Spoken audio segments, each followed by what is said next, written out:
Okay, we are golden. So today, we're going to talk about people's inability to visualize. If you've done hypnosis or if you've done any type of change work or healing and stuff, and you're talking about, okay, just make a picture of, la la la.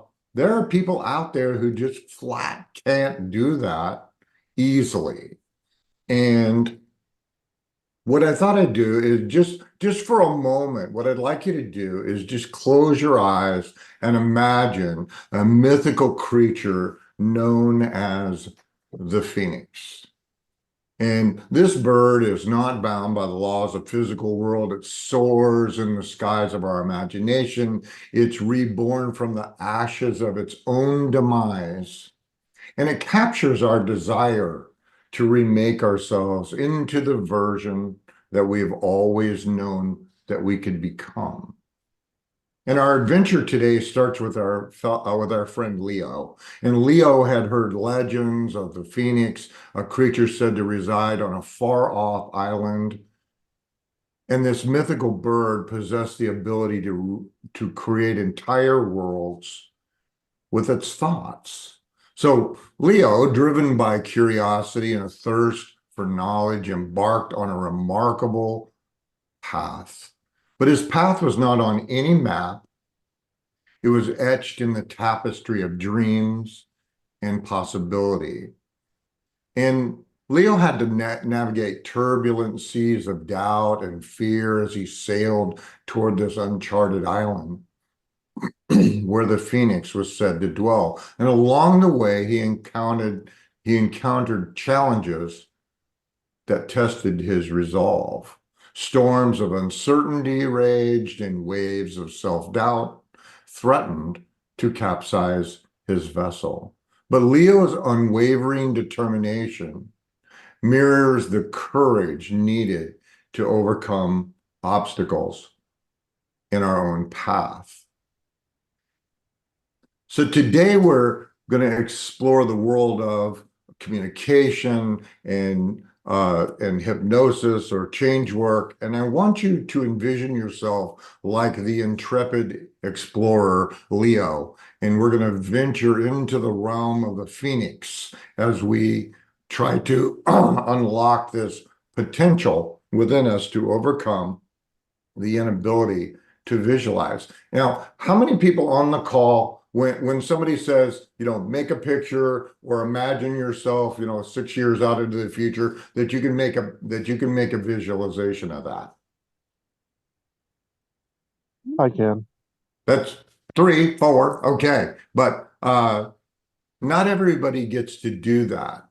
So in the realm of business and sales and communication, sorry, it's a very nosy day. Skilled communicators, it is our job to adapt our communication to guide individuals toward their dominant sensory sense. And let's just let's play with this for a second. So you can do this eyes open, eyes closed if you want to, but I want you to imagine that we're standing at the beach, Jennifer's favorite place, or we're on a hill and it's just before sunrise.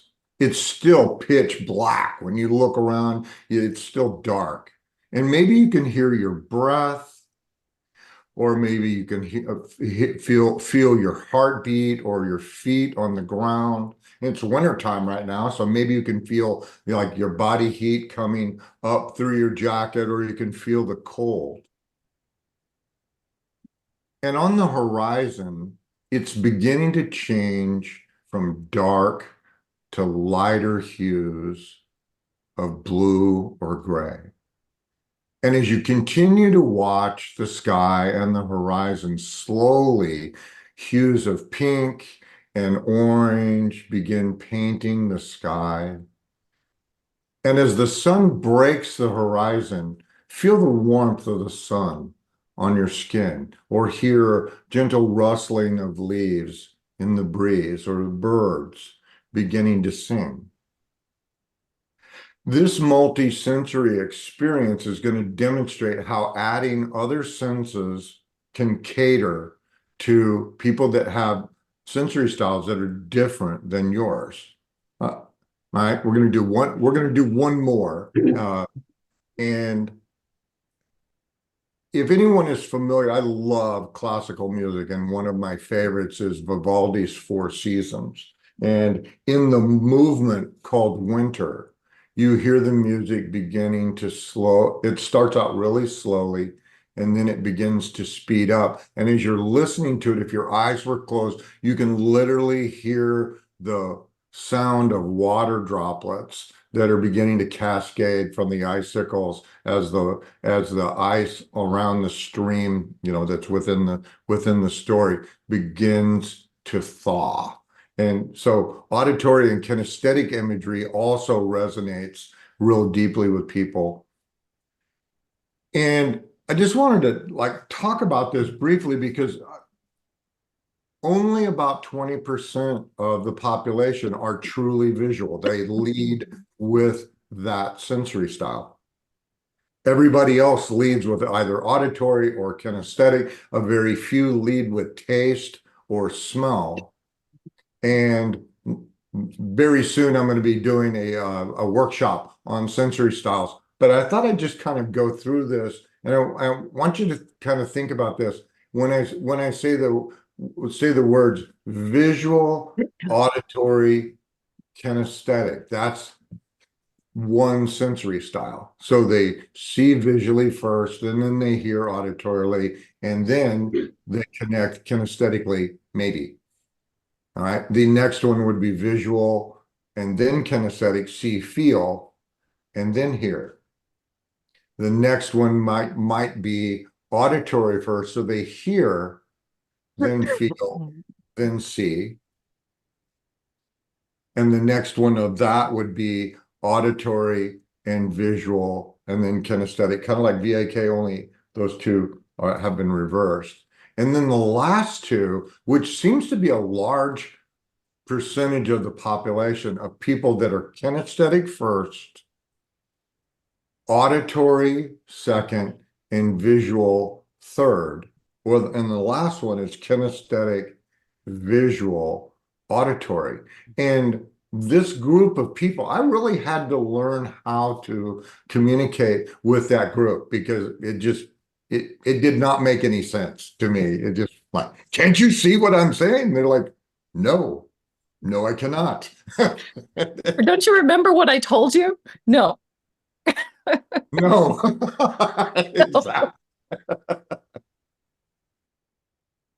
So today's live call, because we don't have any live humans here today, it's going to be kind of short, but I want you guys to think about when you perceive the world, when you're in the world, what do you notice first?